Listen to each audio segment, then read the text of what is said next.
Hello, everybody. I hope that you're fine. I'm very happy to be here today with you. My name is Christina. I am co-founder of Fighters for Peace, an NGO based in Lebanon.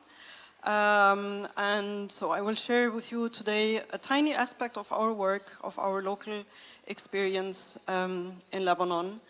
But before that, I like to go with you on a tiny imaginary trip. So imagine that your country experienced 15 years of civil war. And imagine that at some point, of course, and luckily, this war came to an end, but you don't really know how and why. And you don't even really know why it started, because the reasons were so complex. And imagine that after 15 years of war, those who were wearing military outfits, those who were warlords, changed their uniforms for suits and became members of parliament and political leaders. And imagine that 35 years after the end of this war, some of those former warlords, having become political leaders, are still sitting in key political positions until today. So this is, in a nutshell, the situation that we have in Lebanon.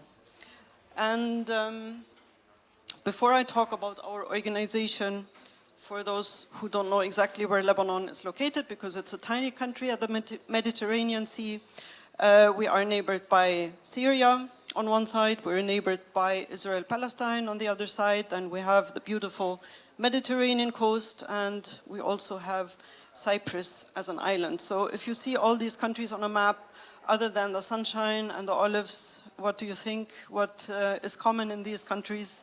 I think not so difficult to tell. Conflicts and war, unfortunately, and also divisions, and Lebanon is not an exception. So Lebanon went through 15 years of civil war from 1975 until 1990. It's a tiny country. Back then there were around 3 million inhabitants. It had around 150,000 victims, people killed, and around 100,000 persons were involved at some point in the fighting. And these are really high numbers for such a small country. And there's still also, until today, over 17,000 people who are still missing, who were abducted at checkpoints, for example, kidnapped, disappeared, and their whereabouts are still unknown until today. So 35 years after the end of the war, this is still an open wound that hasn't healed. And as I said in my little introduction, when the war ended, there was a general amnesty.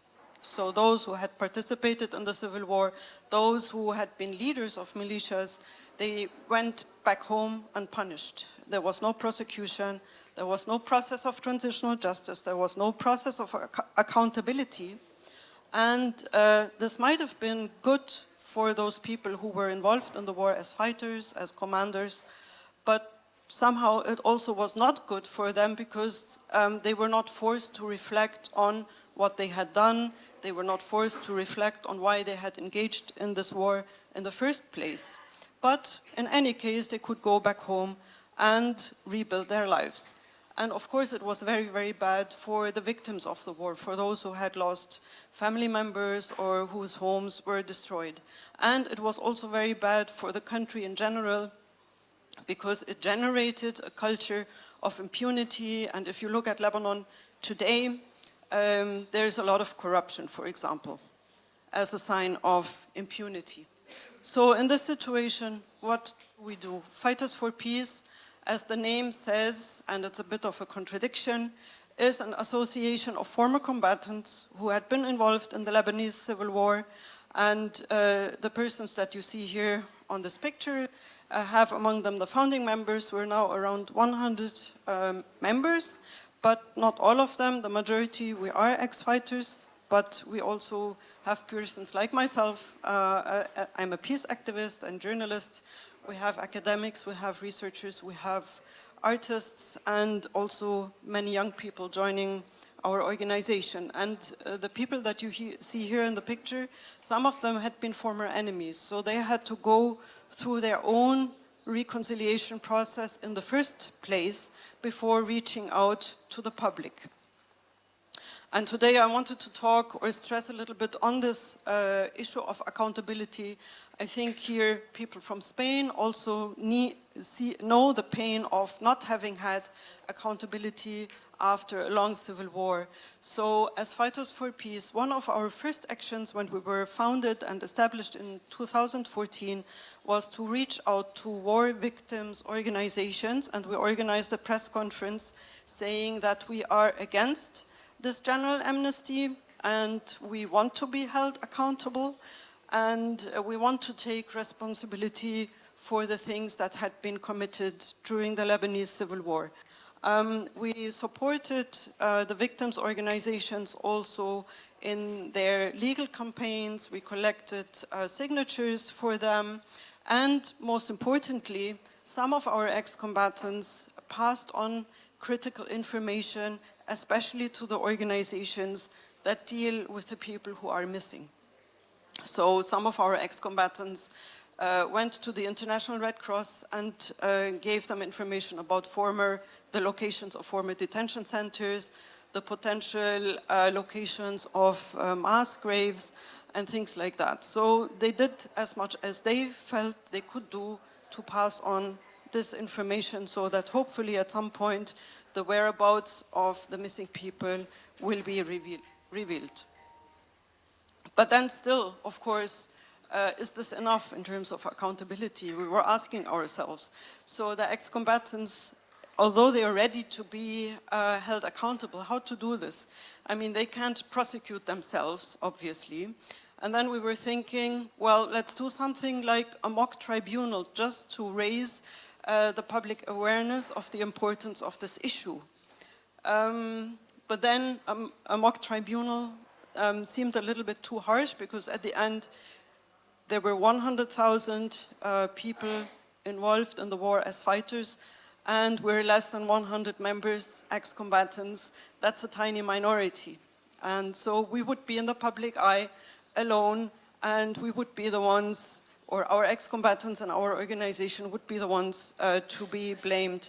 So we decided to team up with a theater troupe and they created this theater play called Save Not Sound based on interviews with former combatants. It was a very hard process because inside the theater troupe you had the children of war victims and so the discussions were very, very tough, but we pulled ourselves together and created this theater play. And to give you a little impression, I'm gonna play a tiny extract of a film that we made about the play. Yes. لا دخيلي ما بدك ترجع الحرب. الحرب اصلا ما خلصت. لا دخيلي الفرق هلا انه شايفينها ما بدك ترجع الحرب. هيدا الحرب اصلا ما خلصت. الفرق هلا انه شايفينها بس بنكون شايفه منيح. هيدا اول قواعد كل ما بدي افهم ترجع تحكي بعد بتضيعني. بنكون شايفه كيف يعني بدنا نرجع نعمل الحرب كل ما بدي افهم ترجع كيف تضيعني. كيف يعني بدنا نرجع نعمل الحرب. المحاسبة هو مبدأ كثير مهم ولا مرة نحكى عنه. المحاسبة هو مبدأ أنتم رجال من الحجارة ولا مرة نحكى عنه. انتهت الحرب. أنتم رجال من صار في سلام، بس سلام كتير سلبي.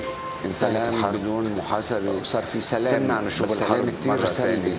سلام ما كان في عدالة انتقالية، كان في عفو عام مرة ثانية. ما كان في عدالة انتقالية، كان في عفو عام.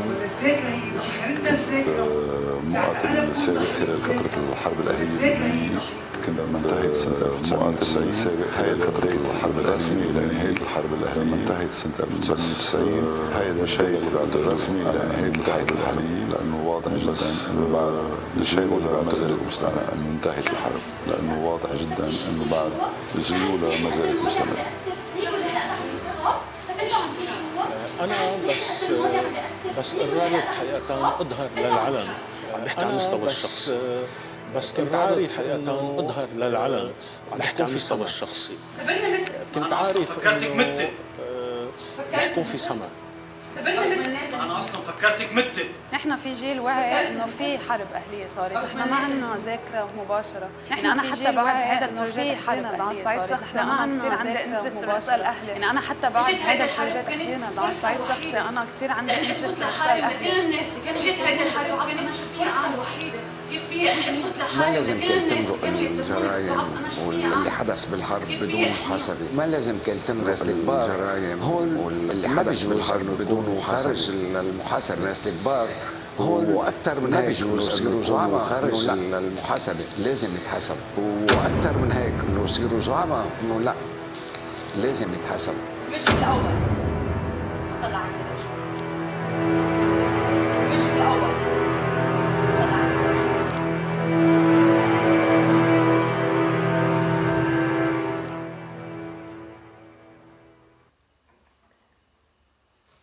Yeah, I'm sorry. There was something a little bit wrong with the sound and the pictures. It didn't really match, although we tried it in the break. But in any case, you can look at the longer version of the theater play also online on our website, which is here. So sorry for that technical mistake, but I think you could see the subtitles and grasp the idea of what we're trying to do. Thank you.